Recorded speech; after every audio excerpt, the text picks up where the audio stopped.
고린도후서 8장 16절에서 24절 같이 함께 읽도록 하겠습니다. 너희를 위하여 같은 간절함을 디도의 마음에도 주시는 하나님께 감사하노니 그가 권함을 받고 더욱 간절함으로 자원하여 너희에게 나아갔고 또 그와 함께 그 형제를 보내었으니 이 사람은 복음으로써 모든 교회에서 칭찬을 받는 자요 이뿐 아니라 그는 동일한 주의 영광과 우리의 원을 나타내기 위하여 여러 교회의 택함을 받아 우리가 맡은 은혜의 일로 우리와 동행하는 자라. 이것을 조심함은 우리가 맡은 이 거액의 연보에 대하여 아무도 우리를 비방하지 못하게 하려 함이니 이는 우리가 주 앞에서뿐 아니라 사람 앞에서도 선한 일을 조심하려 함이라. 또 그들과 함께 우리의 한 형제를 보내었노니 우리는 그가 여러 가지 일에 간절한 것을 여러 번 확인하였거니와 이제 그가 너희를 크게 믿음으로 더욱 간절하니라. 디도로 말하면 나의 동료요 너희를 위한 나의 동역자요 우리 형제들로 말하면 여러 교회의 사자들이요 그리스도의 영광이니라. 그러므로 너희는 여러 교회 앞에서 너희의 사랑과 너희에 대한 우리의 자랑의 증거를 그들에게 보이라. 아멘.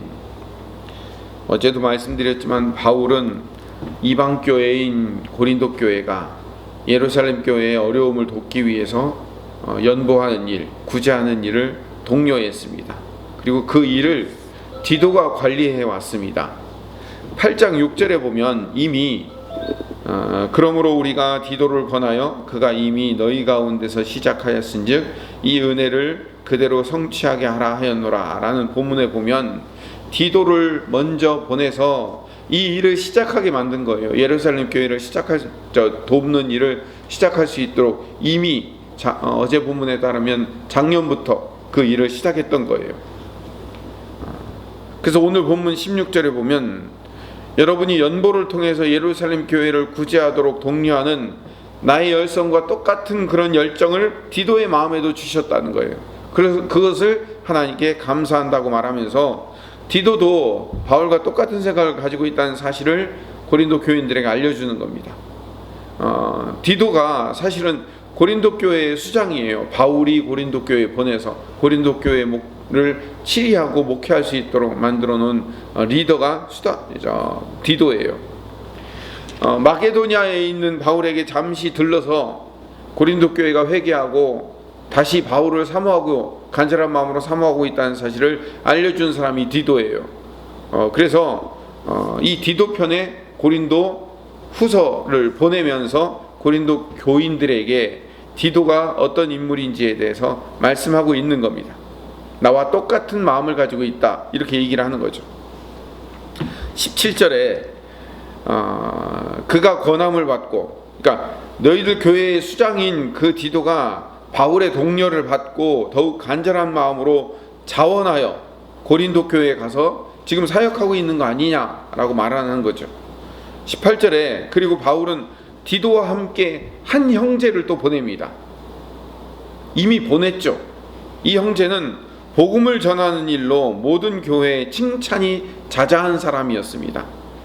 초대교회가 7 집사 뽑을 때 어떤 사람을 뽑았죠? 성령과 지혜가 충만하여 칭찬받는 7 사람을 뽑았죠. 그런 것처럼 바울이 디도와 함께 보낸 이 사람도 복음 전파를 위해서 사역하며 칭찬받은 사람이었어요. 그러니까 교회 리더로 세워질 때는요, 이렇게 칭찬받는 사람을 세울 수밖에 없는 거죠. 그러니까 디도를 예루살렘 교회를 돕는 일에, 연보를 걷는 일에 리더로 세웠고, 그리고 또 다른 사람들에게 칭찬받는 또 한 사람을 보냈다는 거예요. 19절에 그 이름이 알려져 있지 않지만 그 디도와 함께 보낸 그 형제는 여러 교회가 바울 일행의 선교 여행의 동반자로 뽑아서 세운 사람이고, 우리가 수행하고 있는 이 은혜로운 일, 우리가 수행하는 이 은혜로운 일이 뭐예요? 예루살렘 교회를 돕는 구제사역의 일이죠. 그 일을 돕는 사람이라고 소개를 하죠. 이렇게 하는 이유는 모든 주님의 영광을 드러내고 우리의 좋은 뜻, 즉 예루살렘 교회를 돕고 이방 교회를 인정받게 하는 일을 이루려고, 그 큰 그림을 이루려고 이 일을 하고 있고, 그래서 디도와 또 다른 사람을 보냈다는 거죠. 20절에 우리가 맡아서 봉사하고 있는 이 많은 연보를 두고 아무도 우리를 비난하지 못하게 하려고 조심하기 때문에 또 한 사람을 보냈다는 거예요. 거액의 연보라고 얘기해요. 21절에 우리는 주님 앞에서뿐만 아니라 사람들 앞에서도 좋은 일을 바르게 하려고 애를 쓴다. 선한 일을 할수록 바르게 해야 하며 좋은 결과가 이루어지게 하기 위해서 이렇게 리더들을 보내는 거다라고 얘기하는 거죠. 여기 아주 중요한 의미, 오늘의 주체적인 의미가 담겨져 있습니다. 21절에 선한 일을 할수록 바르게 해야 된다는 거예요. 우리 21절을 다시 한번 읽어볼까요? 시작. 이는 우리가 주 앞에서뿐 아니라 사람 앞에서도 선한 일을 조심하려 함이라. 우리는 조심하다라고 번역을 해놨지만요, 바르게 해야 된다라는 의미가 그 안에 담겨져 있습니다. 선한 일일수록 바르게 해야 돼요. 그래서 22절에 디도와 이름 없는 한 형제, 근데 칭찬받는 한 사람을 보냈는데 또 한 사람을 보냈어요. 세 사람을 보낸 거예요. 22절에 그 세 번째 사람이 등장합니다. 우리는 디도와 한 형제와 함께 또 다른 형제를 보냈다. 그 형제가 모든 일에 열성이 있음을 우리는 여러 번 확인했고 지금 그는 고린도 교회의 성도들을 신뢰하고 있기 때문에 더욱더 열심을 내는 사람이다 라고 얘기를 하는 거죠. 그러니까 이 거액의 헌금, 고린도 교인들이 낸 헌금만이 아니에요. 마게도니아에 있었던 사람들도, 그리고 아가야 지방에 있었던 사람들도, 그리고 고린도 교회뿐만 아니라 고린도 교회 주변에 있는 모든 교회, 이방인 교회의 사람들의 모든 헌금들을 다 걷어가지고 예루살렘 교회로 가려면 그 액수가 작은 액수가 아니라고요. 그 큰 액수를 감당하고 또 그 많은 돈을 걷는 일을 독려하기 위해서는 디도 한 사람뿐만 아니라 칭찬받는 또 한 사람, 그리고 고린도 교회의 선한 영향력과 그리고 신뢰를 가지고 있는 또 한 사람, 그래서 세 사람을 보냈다는 거죠. 그리고 23절에 다시 디도 이야기로 돌아와요. 다시 디도가 어떤 존재인가를 얘기를 해줘요.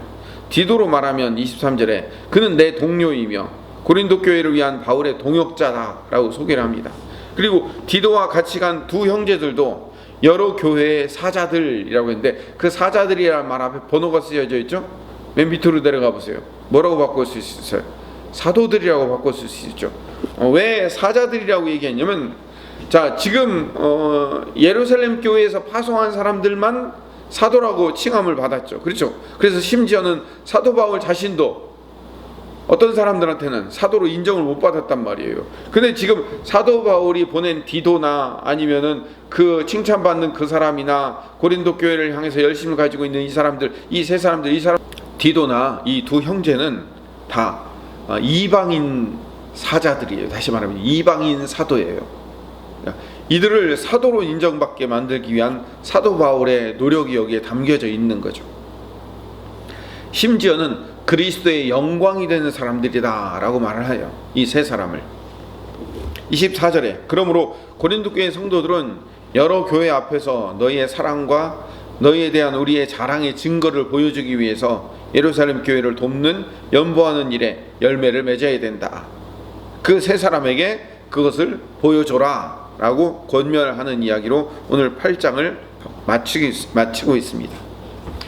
오늘 말씀에 두 가지 결론을 내리겠습니다. 첫 번째는 바울은 신뢰할 만한 세 사람, 첫 번째 디도, 이 디도는 바울의 양아들과 같은 사람이에요.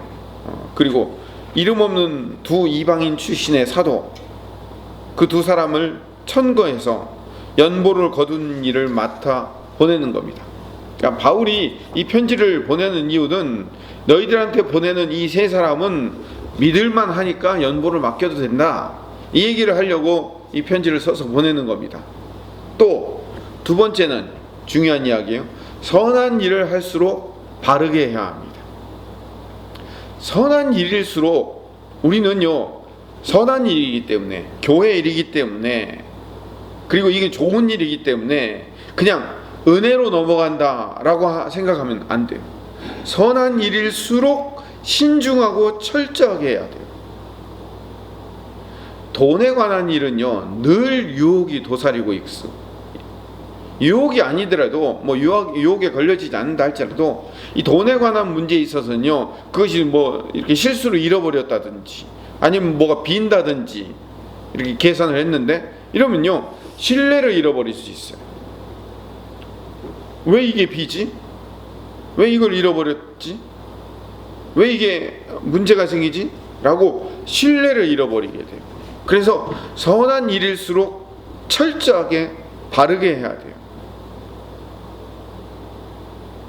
신뢰가 깨어지면, 이 돈 문제에 관해서 신뢰가 깨어지면 성도들이 넘어질 수 있는 위험이 있어요.